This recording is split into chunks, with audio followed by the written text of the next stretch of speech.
आज आपण अशा दोन मित्रांची कथा श्रवण करणार आहोत, ऐकणार आहोत की आजपर्यंतच्या मित्रतेच्या इतिहासामध्ये अशी कथा आपण कदाचितच ऐकली असेल की एका गावामध्ये दोन मित्र लहानपणापासून तरुण अवस्थेपर्यंत सोबतच राहत होते, पण विचार विनिमय करण्यासारखी अशी गोष्ट आहे की ते दोन्ही मित्र दुर्जन आणि सज्जन होते. त्यामधला एक मित्र दुर्जन वृत्तीचा आणि दुसरा मित्र सज्जन वृत्तीचा होता. या ठिकाणी अचंबित आश्चर्यचकित करण्यासारखी एकच गोष्ट ध्यानात लक्षात सामोरे मोरे येते, ती म्हणजे की पाप पुण्याची मित्रता याच्या आधी आपण कधीही ऐकलेली नसेल. कारण की भगवंतांना सुद्धा बाबासाहेबांना सुद्धा पापाचा विटाळ होतो. कोणताही संत पुरुष जर का असेल तर त्या संत पुरुषाची मित्रता दुष्ट मनुष्याशी होऊ शकत नाही. पण या कथेतून तरी असंच दिसून येते की एक दुष्ट मनुष्याची मित्रता एका संत पुरुषाशी झालेली आहे. अधिकही या ठिकाणी विचलित विवंचनेमध्ये नेणारी जी गोष्ट आहे ती अशी की जो दुर्जन मित्र आहे त्या दुर्जनाकडे तो लाख दुर्जन असला तरी त्याला सर्व गोष्टी प्राप्त झाल्या आहेत. धन दौलत मान सन्मान इज्जत सर्व ज्या गोष्टी एका चांगल्या प्रतिष्ठित व्यक्तीला मिळण्यायोग्य असतात त्या सर्व गोष्टी या दुर्जन व्यक्तीला मित्राला प्राप्त झाल्या आहेत. आणि त्याच ठिकाणी जो सज्जन मित्र व्यक्ती आहे त्या व्यक्तीला मात्र कधी कधी 2 वेळची भाकरी सुद्धा प्राप्त होत नाही, नशीब होत नाही. आणि हा सज्जन व्यक्ती एवढा दया सेवावृत्तीचा वडीलधाऱ्यांचा मोठ्यांचा साधू संतांचा मान सन्मान करणारा आई वडिलांची सेवा करणारा असूनही जन लोक या सज्जनाची टिंगल करतात, चेष्टा करतात, त्याचा उपहास करतात. अशा वेळी जो दुर्जन व्यक्ती आहे हा सर्व प्रसंग पाहत असताना घडत असताना सज्जन मित्राची तो सुद्धा चेष्टा करते. पण शेवटी होते तर मित्रच. एक मित्र दुसऱ्या मित्राची कधीही हितकारी चिंताच काळजीच करणार आहे. जरी हा व्यक्ती दुर्जन वृत्तीचा होता पण शेवटी त्याला मित्रता समजत होती. तो दुर्जन मित्र जेव्हा कधी पण सज्जन मित्राची चेष्टा करत होता त्या चेष्टेत सुद्धा त्या सज्जन मित्रासाठी त्याच्या त्या चेष्टेत काळजी आणि प्रेम दिसून येत होतं. चेष्टा करीत असताना तो दुर्जन सज्जनाला म्हणत होता की हे माझ्या भावा माझ्या प्रिय मित्रा, मी एवढा दुर्जन असूनही माझ्याकडे कशाचीही कमतरता नाही. माझ्याकडे धन, द्रव्य, इस्टेट सर्व काही आहे. मान, सन्मान, सर्व गोष्टी, मला सुखचरीच्या गोष्टी सुद्धा प्राप्त आहेत.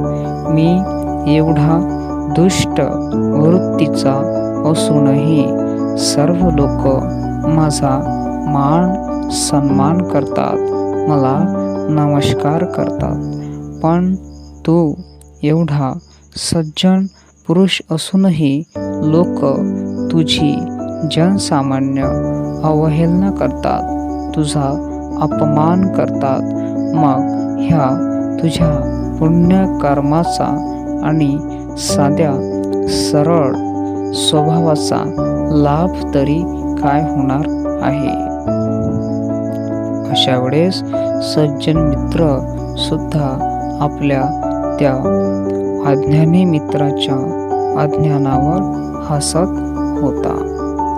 हसत तर दोन्ही मित्र एकमेकांना होते, पण दोघांच्याही हसण्यामध्ये कितीतरी जमीन आकाशा एवढा फरक होता, अंतर होते. कारण की दुर्जन मित्र जेव्हा सज्जन मित्राला हसत होता, तेव्हा दुर्जनाच्या हसण्यामध्ये अज्ञान होते. पण जेव्हा सज्जन दुर्जन मित्राच्या अज्ञानावर हसत होता, तेव्हा सज्जन मित्राच्या हसण्यामध्ये प्रज्ञा होती. सज्जन मित्र प्रज्ञापूर्ण हसत होता. या दोन्ही मित्रांच्या जीवनामध्ये एके दिवशी अशी एक घटना घडते की दोन्ही मित्र प्रवास करीत असताना एका नदीच्या पात्रामधून जात असतात. त्या पात्रातून पलायन करत असताना जो सज्जन मित्र आहे, तर त्या सज्जन मित्राच्या पायात काटा रुततो. तेव्हा दुर्जन मित्र पुन्हा सज्जन मित्राला हसतो आणि त्याला उलावणं देतो, त्याची चेष्टा करतो की हे भल्या पुरुषा, हे संत पुरुषा, तू एवढे सारे पुण्य कर्म करीत असताना सुद्धा देवाने, निसर्गाने तुझे रक्षण केले नाही आणि तुझ्या पायात काटा भोकसला आहे. तेव्हा सज्जन मित्रही त्याच्या दुर्जन मित्राच्या अज्ञानाला पाहून हसतो आणि आपला काटा पायातला बाहेर उपटून फेकून पुढील प्रवासासाठी चालता होतो. दोन्हीही मित्र थोडे समोर जात नाहीत, तर थोड्या अंतरावर त्या दुर्जन मित्राला एक सोन्याच्या सिक्क्यांनी भरलेली पिशवी सापडते. तेव्हा पुन्हा दुर्जन मित्र अधिकही आपल्या सज्जन मित्राची चेष्टा करीत हसतो आणि म्हणतो की हे सज्जन पुरुषा, पहा, तुझा देव किती निर्दयी असला पाहिजे की सज्जन पुरुषाच्या पायी काटा आणि दुर्जन पुरुषाच्या हाती सोन्याचा लोटा. तेव्हा सज्जन पुरुषही त्या आपल्या अज्ञानी मित्राला पाहून पुन्हा हसतो आणि त्याला सजेशन देते की हे मित्रा, आपण या नदीच्या पलीकडच्या तटावर एक साधू महाराज राहतात. तर त्या साधू महाराजांकडे आपण जाऊ आणि साधू महाराजांना हे आपल्यासोबत हा जो प्रसंग, हे घटना घडलेली आहे, ते साधू महाराजांना भल्या प्रकारे विचारू की माझ्या पायात हा काटा का रुतला आहे आणि तुला एवढे सारे पिशवी भरून सोन्याचे सिक्के कसे काय सापडले आहेत. वास्तविक पाहता ह्या प्रश्नाचं उत्तर, याची उकल, ह्या गणिताची उकल सज्जन मित्राला सुद्धा करता आली असती, पण त्याच्या दुर्जन मित्राने त्यावर विश्वास केला नसता. म्हणून ही गोष्ट, हे समाधान चांगल्या पद्धतीने आपल्या दुर्जन मित्राला पटवून देण्यासाठी सज्जन मित्राने साधू महाराजांकडे जाण्याचा सल्ला त्या दुर्जन मित्राला दिला.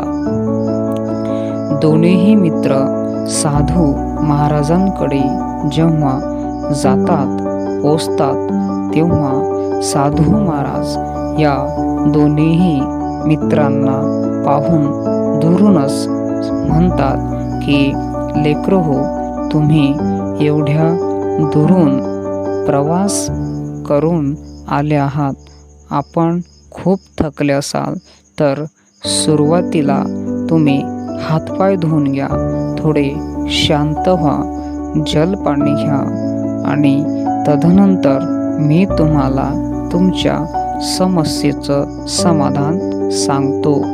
मला तुम्ही तुमच्या इकडून तुमची समस्या सांगण्याची आवश्यकता नाही, मी तुमची समस्या आधीच जाणून आहो. असं साधू महाराजांनी म्हटल्यावर ते दोन्ही मित्र हातपाय धुतात, शांत होतात, थोडं जलपान करतात आणि त्यानंतर गुरुजींकडे त्यांच्या समोर जाऊन बसतात. तेव्हा गुरुजी दोघांच्या चेहऱ्याकडे पाहून हसतात आणि दोघांच्याही प्रश्नाचं निराकरण करतात. सुरुवातीला सज्जन मित्रासोबत असं का घडलं, सज्जन मित्राच्या पायी काटा का रुतला, याचा उलगडा करून गुरुजी प्रथमतः दुर्जनाला सांगतात की जो सज्जन मित्र आहे, तर त्या सज्जन मित्राचे गत जन्मामध्ये एवढे पाप कर्म झाले आहेत की त्या पाप कर्माच्या फलस्वरूप जगामध्ये जेवढीही मोठी शिक्षा देता येईल तेवढी मोठी शिक्षा, सजा या सज्जन मित्राला द्यायला पाहिजे होती. पण त्या सज्जन मित्राचे या जन्मीचे एवढे सारे पुण्य कर्म आहेत की त्या पुण्य कर्मामुळे त्या सज्जन मित्राचे जे गतजन्माचे पापकर्म होते, ते सर्व पापकर्म हळूहळू नष्ट झाले. म्हणून ते एवढी मोठी मिळणारी सजा, शिक्षा त्या काट्यावर येऊन ठेपली आणि बाकीचे पापकर्म त्या सज्जन मित्राला माफ झाले. आणि जो दुर्जन मित्र आहे त्याला जे सोन्याच्या सिक्क्यांनी भरलेली पिशवी सापडली, तर त्या दुर्जन मित्राचे गतजन्माचे एवढे सारे पुण्यकर्म होते की त्या पुण्यकर्मामध्ये या जगातही मावेना एवढा सारा खजिना त्या दुर्जन मित्राला मिळावयास होता. पण दुर्जन मित्राच्या अज्ञानावश त्याने केलेल्या पापकर्मा फलस्वरूप त्याचे गतजन्माचे पुण्यकर्म हळूहळू नष्ट होत गेले आणि ज्या गतजन्माच्या पुण्यकर्माच्या फलस्वरूप त्याला एवढा सारा खजिना सापडायला पाहिजे होता, तो खजिना नष्ट होत होताला आणि एवढीशा पिशवीच्या सोन्याच्या शिक्क्यावर येऊन ठेपला. तर आज आपण ही जी 2 मित्रांची कथा श्रवण केलेली आहे, तर श्रोत्यांनो, या कथेतून आपण एकच सीख घ्यायची आहे की पाप पुण्य कर्माचा लेखाजोखा कसा घडते, त्याचे फलस्वरूप मनुष्यमात्राला कसे प्राप्त होते. आपल्या गतजन्माच्या पुण्यकर्मामुळे आपल्याला ह्या जन्मी खूप सारी धनसंपत्ती, द्रव्य, मान, मराताप, मान सन्मान प्राप्त होतो. पण आपण अहंकारामध्ये बुडून हे सगळं पुण्यकर्म आपण नष्ट करत असतो. अपेक्षापेक्षा आपल्याकडे जे उपलब्ध आहे त्याहीपेक्षा कित्येक पटीने आपल्याला धन संपत्ती अथवा ज्ञानसंपत्ती प्राप्त होऊ शकते. पण त्या दुर्जन मित्राने जशी चुकी केली तशीच चुकी आपणही अनेकदा, अपितू काही लोक आयुष्यभर मरेपर्यंतही करीत असतात. पण त्या दुर्जनाच्या मात्र जेव्हा लक्षात आले तर त्या दुर्जनाने गुरुजींना आणि आपल्या सज्जन मित्राला माफी मागितली, क्षमा मागितली आणि त्याच ठिकाणी गुरुजींच्या समवेत, गुरुजींच्या समोर त्याने सम्यक संकल्प केला की मी यानंतर कोणतेही पापकर्म करणार नाही.